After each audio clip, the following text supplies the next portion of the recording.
जिस तरह जिसका काम ये है कि आप किस तरह एक कंपनी की छवि खराब करिए, फिर उसके बाद शेयर्स खरीदिए, फिर उनके इन्फ्लेटेड प्राइसेस से मुनाफा कमाइए, ये काम करने वाली कंपनी, और उसके बाद उस पर ही सवाल उठ रहे हैं Varun ji. Asian Paints, Bajaj Finance, Alkyl Amines Chemicals, Garware, GMM, Hindustan Unilever, ये सारी कंपनियां जिसमें राहुल गांधी के खुद के शेयर हैं, ये उन्होंने डिक्लेयर किए हुए हैं। ऐसी बहुत लंबी फहरिस्त है। जो खुद शेयर बाजार में इन्वेस्ट कर रहे हैं वो कह रहे हैं दूसरे मत करिए कि बाजार बहुत खतरनाक है, भारतीय बाजार, आपके पैसे डूब जाएंगे। सुचारिता जी, झूठ, प्रपंच, पाखंड, छल कपट जब हो जाता है तो महाभारत होती है। जो आपका तो ये भी बता दीजिए कि झूठ देश में पिछले 10 साल से झूठ, कपट, पाखंड, मैं बता रहा हूं ना, वही तो आप अभी आपने बताया, आपके टीवी पे भी चल रहा है। महंगाई 5 साल सबसे कम, महंगाई 5 साल सबसे कम। कौन सी महंगाई कम हो गई? आंकड़े दिखाने से, आंकड़ों की जगलरी करने से आम आदमी का पेट भर रहा है। कौन सी हो गई बताइए? आटा, दाल, तेल कौन सस्ता हो गया? एक आंकड़ों की जगलरी है। पूंजीवादी व्यवस्था में यही किया जाता है, आम आदमी को मूर्ख बनाया जाता है। महंगाई सबसे कम हो गई, तुम्हारे को सबसे ज्यादा जॉब्स मिल गई, आंकड़े आ गए, सर्वे आ गए।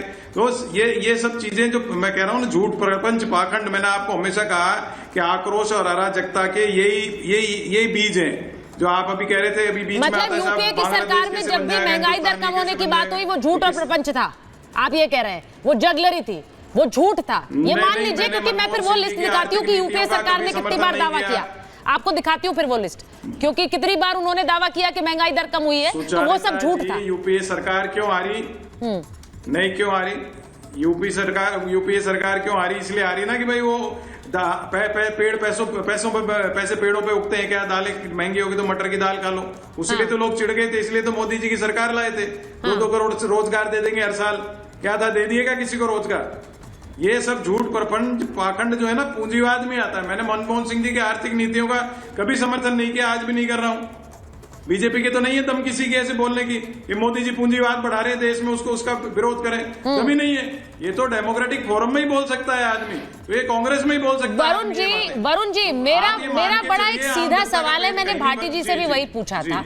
मेरा बड़ा सीधा सवाल है, विवेक जी भी सुन रहे हैं, कर्नल नैन, मैं आपके पास भी आ रही हूँ, क्योंकि ये जो अराजकता वाले टूल किट है इसके बहुत सारे किरदार है, एक नहीं है, बहुत सारे किरदार हैं। उन्हीं में से एक फारूक अब्दुल्ला भी है। उनका बयान क्या है, मैं तो सुनकर हैरान थी। मुझे लगा, पहली बार मैंने सुना, मुझे लगा कि ये बयान शायद उन्होंने गलत दे दिया, लेकिन फिर उन्होंने उसे डिफेंड किया, तो मैं उस बयान पर आऊंगी पहले, बाद में। लेकिन जो राहुल गांधी कह रहे हैं, मुझे कई बार लगता है भाटी जी आपकी पार्टी को भी डिफेंड करना पड़ता है, क्योंकि गठबंधन में है। आप भी समझ रहे हैं कितना डेंजरस बयान है ये, कितना खतरनाक बयान है, क्योंकि इससे अगर भारतीय शेयर बाजार, भारतीय बाजार पर असर पड़ता है तो ये पूरे देश पर असर पड़ने वाली तस्वीर है। विवेक श्रीवास्तव जी, आप सोचिए, वो तो मुझे लग रहा है कि अब तो जो इन्वेस्टर्स हैं वो समझदार हैं, वो उस तरह से रिएक्ट नहीं किए आज राहुल गांधी के बयान आने पर भी और इस रिपोर्ट के बाद भी, वरना न जाने क्या हाल होता।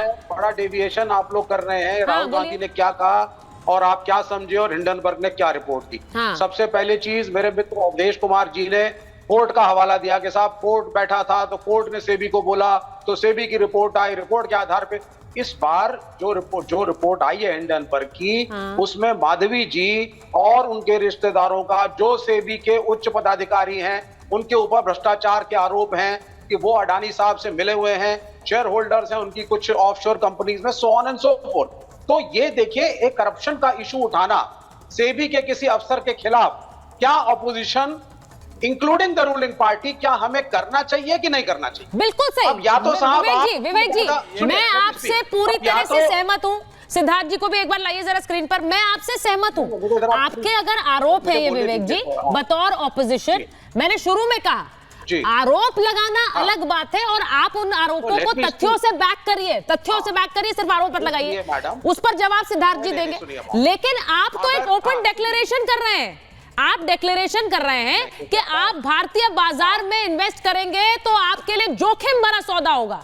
As leader of opposition, as LOP, it is my duty. People in a good faith नहीं वो इन गुड फेथ इस बात को अगर वार्निंग दे रहे हैं कि सेबी इटसेल्फ ऊपर से सड़ चुकी है और ये भारतीय जनता पार्टी के शीर्ष नेतृत्व में including with the patronage of the honourable prime minister of India आप सिलेक्टिव बड़े बिजनेसमैनों को प्रमोट कर रहे हैं, पूंजीवादिता ले आए हैं, अपने ही सो कॉल्ड गोलवलकर की सोशलिज्म को भी घोल के पी गए।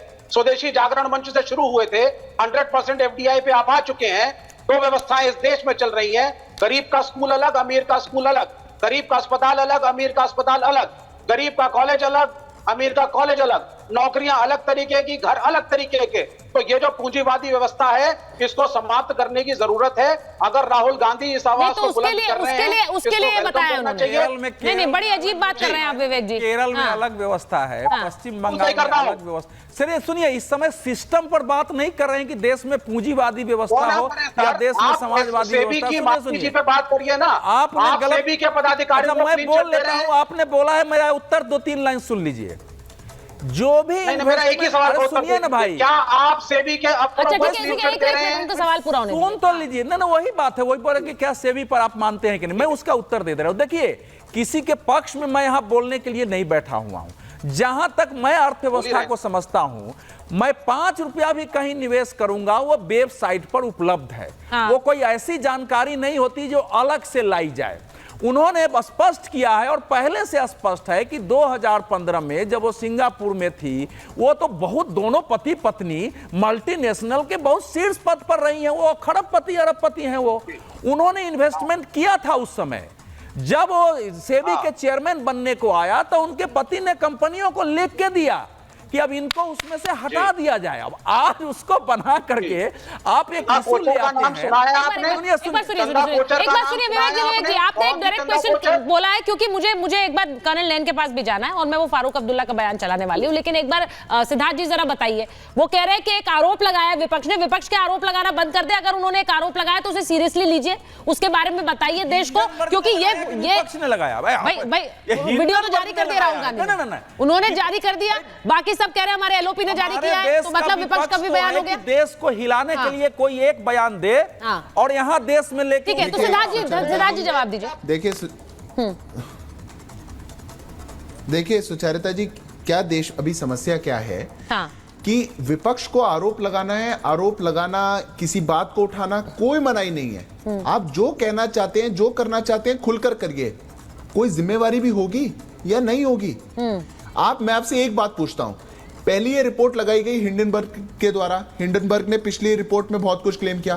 3 जनवरी 2024 को ऑनरेबल सुप्रीम कोर्ट ने खुद अपने ऑर्डर में लिखा कि सेबी ने जो इंक्वायरी करी उसमें 24 में से 22 उनने इन्वेस्टिगेशंस में क्लीन चिट देने का काम किया है। उन्होंने आगे बोला कि कितने डॉक्यूमेंट्स, 12,000 पेजेस, लगभग 300 डॉक्यूमेंट्स उनको असेस किया गया।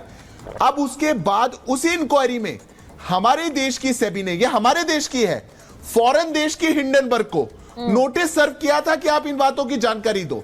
वो हिंडनबर्ग उन बातों की जानकारी नहीं देता, पर वो एक नई रिपोर्ट लेकर के आ जाता है। उस बात की सत्यता जाने बगैर देश में प्रतिपक्ष के नेता 4 घंटे के अंदर ये बात आके कहते हैं एक वीडियो पर कि आप स्टॉक मार्केट में इन्वेस्ट मत करिए।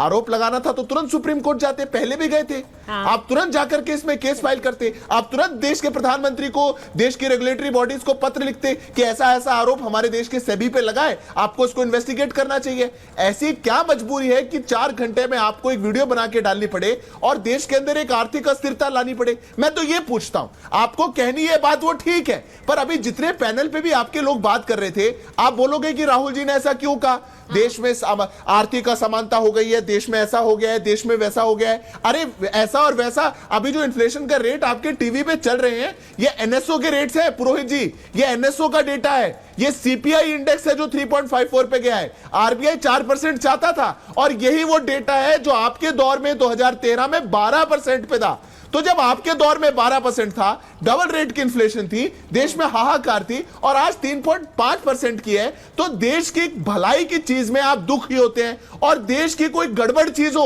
उसमें आप तालियां पीटने का काम करते हैं। ये कैसा विपक्ष हुआ?